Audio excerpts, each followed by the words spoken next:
on what you're doing after I'm done with my full-time job. So that's been exciting to see that. Switch the slide again here. So does anybody recognize this guy? Mike Delapruti. You know Mike from Calvary Baptist. This is Mike Delapruti. Mike Delapruti is a pastor at Calvary Baptist Little Lake Harbor. This is his son Colin. Colin's senior this year, I think, at Cedarville. So last summer we had him working with us for about 3 months, and he got school credit for that. So we're starting to develop an internship program where we can get 1 or 2 kids each summer in order to just to kind of find out what we do and kind of all the non-glorious part and the glorious part. And so he did a lot of, T-shirt stuff and soccer balls and nets and traveling all over the place and setting up things. So he was a great help this summer. Okay, next one. So again, this was some of these were the kids that went to Montenegro. What they did in Montenegro was there was like a camp of about 600 kids from Montenegro with football. They like when Americans come to town, so they use that kind of as their advantage. And then they teach like football and basketball, tennis and golf and soccer. They rent out this big university. The guy in the blue runs that. He's a Word of Life guy. So he runs that, and then we send people over that do the soccer part. So what they do is they play with the kids in the morning, and then they teach English in the afternoon, and then in the evening they have a big rally, and then they'll have music, and then there'll be a gospel presentation in the evening. So that's a fun thing for our coaches to join up with. Also, let's see. Well, the other two of those, because we're sending 4 coaches in a couple weeks.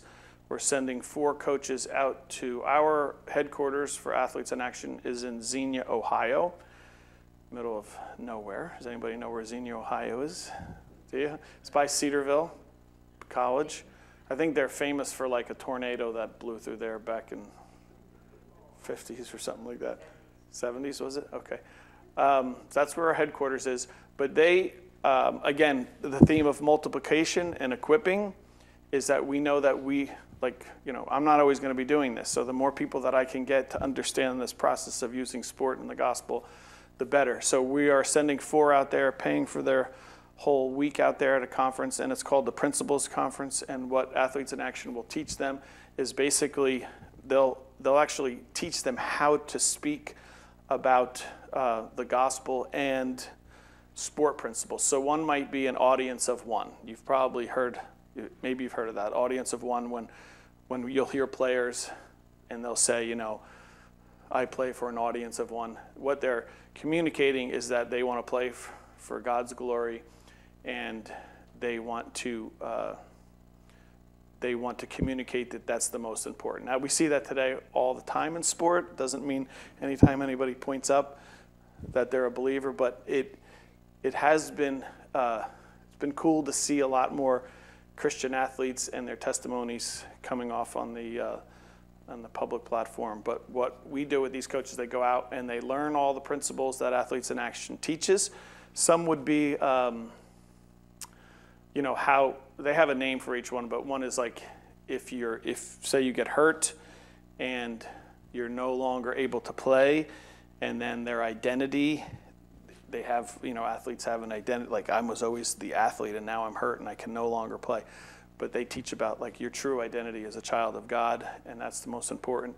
So we teach, even at a young age, we start to teach all of these different principles through sports. Some of it is, another one is just the grind of training, like sticking out your training and being tough to endure all of your training. Now, how does that relate to life? How does it relate to your marriage? How does it relate to work? How does it relate to, ministry or service in the church? That it's not just always fun, but it takes work and it takes consistency and discipline. So we're excited that we're sending 4 of those coaches to get equipped that way. Let's see, what's next?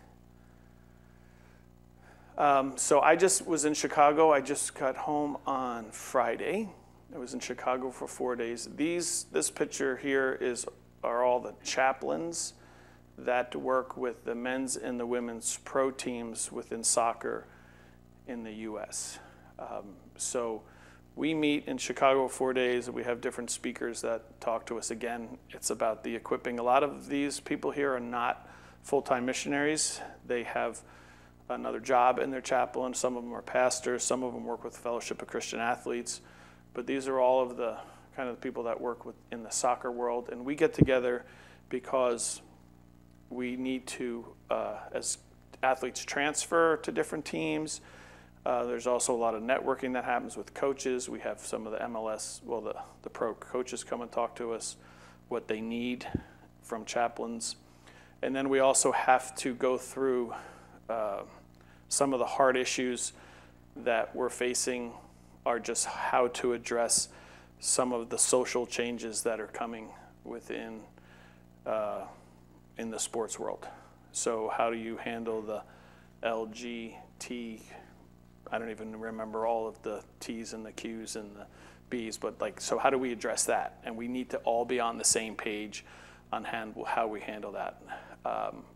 We always challenge each other with making sure, because you got different people from that the gospel is central, and that's what we're to do. We also talk about how we are to behave around teams and coaches, because we all are connected, and one person can kind of blow it for everybody, and we can all be dismissed from what we're doing if we're not careful. So those chaplain meetings we just had. And if you would remember, I was working with the Philadelphia Union in Philly for 7 years, and now there's another guy that we trained to take over there.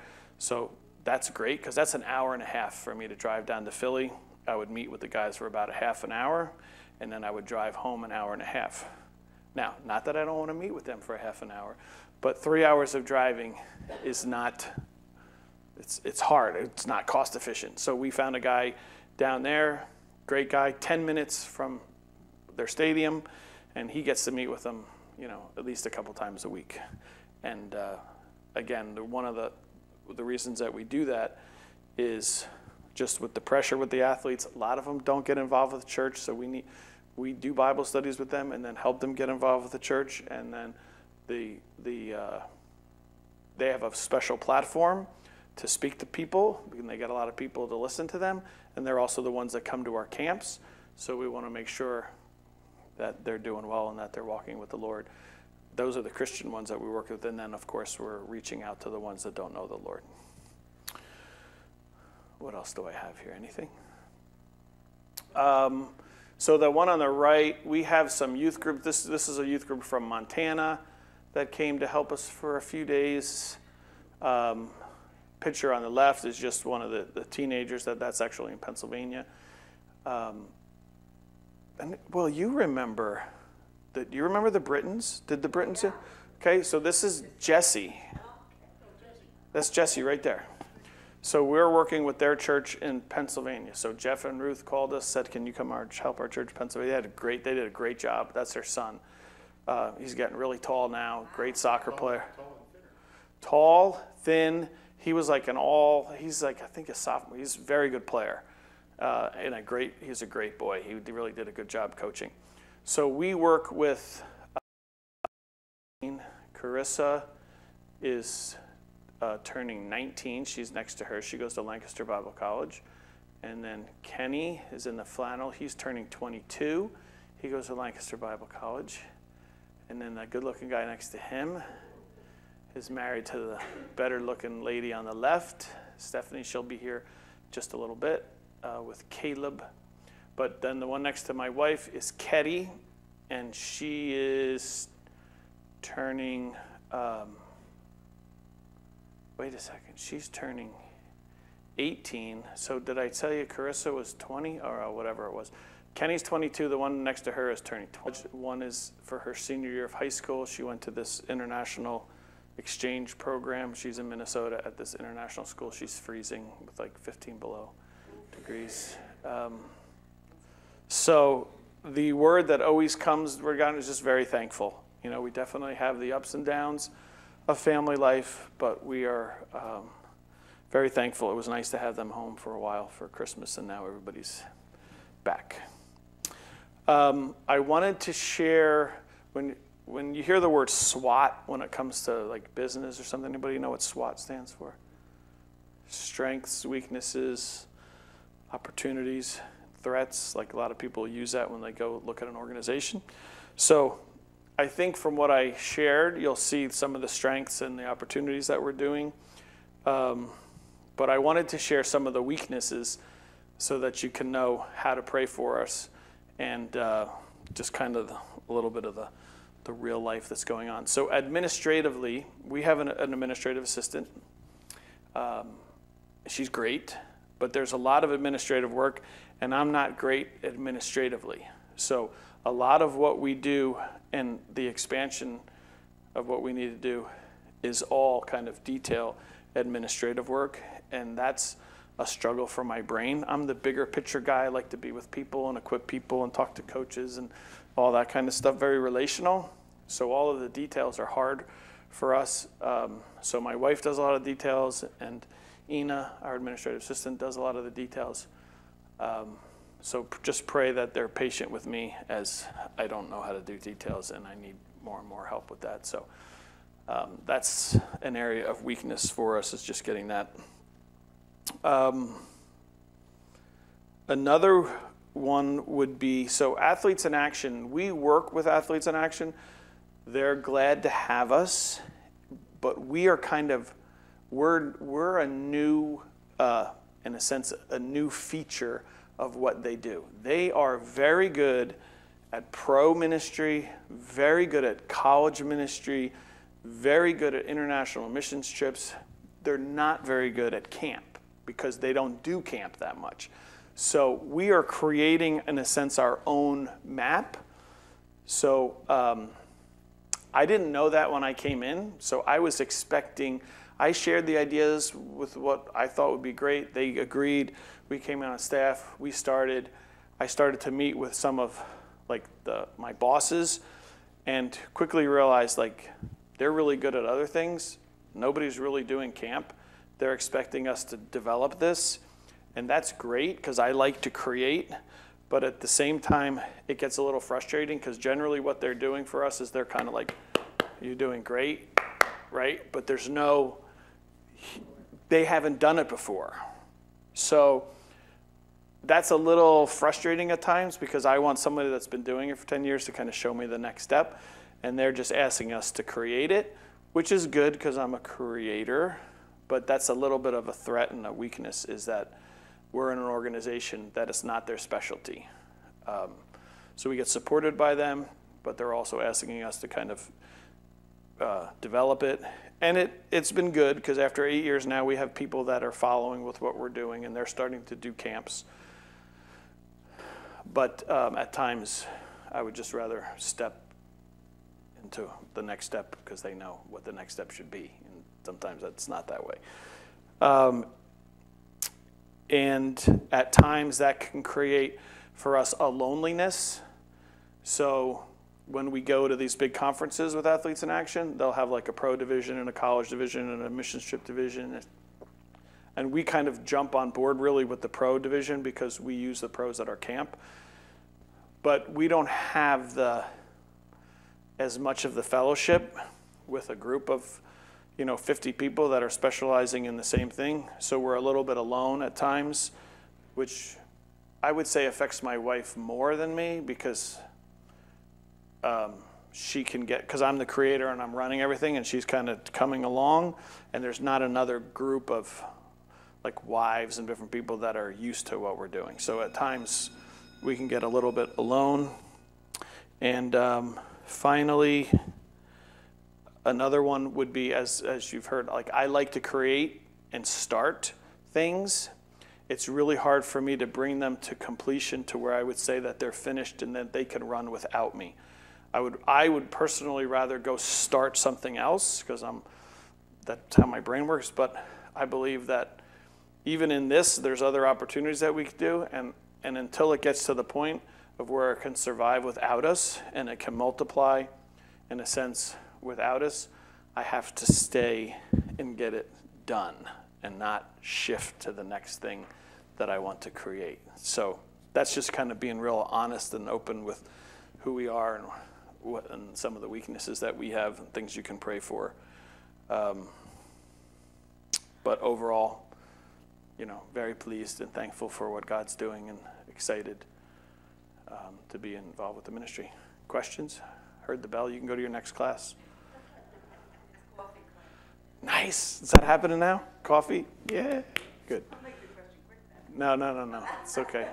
You were talking about video training and branching out to different states and having different, cells or whatever you want to call them. Yes. What kind of support do they get? Like you were just saying, you don't have support because you're the generator of ideas and it's a new concept. Are they visited to make sure that they're getting the video and Churches? doing it properly, or how We does don't that have work? we don't have enough of that happening that it's a big problem for me yet. So, for example, like we have all New Jersey. I can get to every place in New Jersey, and my staff can get to every place in New Jersey because we have some staff in New York up. So that's not a problem. And this year, we only went to Pennsylvania, and then we went to Ohio, right? So Ohio was the big test for us. We didn't go there at all. That was all done like video and right. But because it was only one, I'm on the phone with each coach telling them to look at these videos. This is how we're doing it. I found there was an AIA guy, because our headquarters is in Ohio. I found an AIA guy willing to go over, even though he wasn't a soccer guy, just to kind of be there to represent Athletes in Action, make sure that my biggest burden, I don't want to do all this work and not have the gospel presented right. Amen. So, and we did that our very first year. We were so into like, how are we going to get this running, that when we did the gospel presentations, we found that people weren't doing them well. And then we were, not that God couldn't use that, but so we don't have the problem yet of how, when we do the video training isn't finished yet either. So that's getting developed. The purpose is it gives them something to work on when they're away, and then I'll follow up with it. Now there is going to be a trust, so it is going to be washed down a little bit because we don't have like a person on the ground. So the quality may be washed down a little bit. Our hope is that it's not washed down with us from Athletes in Action camps. Does that answer a little bit? Okay. Any other? Yes, Nick. Do you have those, like the church in Ohio, do you have somebody from that church come and stay with you guys and do a camp here for like a training, a hands-on? That'd be great. Yeah, no. But, so this is, part of the reason is everybody works. Everybody that's running these camps, except for full-time people like me that are missionaries, they can't devote all their attention to it. So a lot of them are working all week and then they'll come to camp, and that's why we do them in the evenings. So there's really nobody that has the time to spend a week away to learn. That's why I'm so thrilled about our coaches that are willing to go for take off work for a week, go to a missions trip, take off work for a week, go get trained. It's a sacrifice for them. So we could do that. That's a great idea. I think they would be like, can you train us virtually so we can stay? But one would be if we grow even more and have more of those churches, like say you have 10, that you have one kind of when all 10 would try to come at the same time and do a little, short conference for them or something, or let them see a few days. It's funny how it's not rocket science to run a soccer camp. But sometimes I've asked churches, okay, you could go on your own now. You don't need us. You have coaches. You've done this for years. And they want us to be involved because, in a sense, it gives them a structure. Like, we know that you contact us in January, Ken. And then that makes us find our person that's going to direct this. And then you get us the promotional materials by, here. And you you bring the supplies for us. So there's something that they really like just about having us next to them, even though honestly they don't need us that much anymore, but they still like to have us around. So that's been interesting. As I've tried to push them to go on their own, they don't really want to do it. They want to stay connected somehow. On their own, would they still get the pro?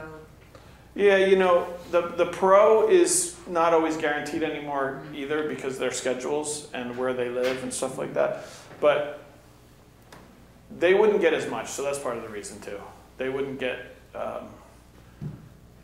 in a sense, the freebies and the brand. Like we send them a lot of stuff, and the branding of like things that we do and stuff. So that's probably why.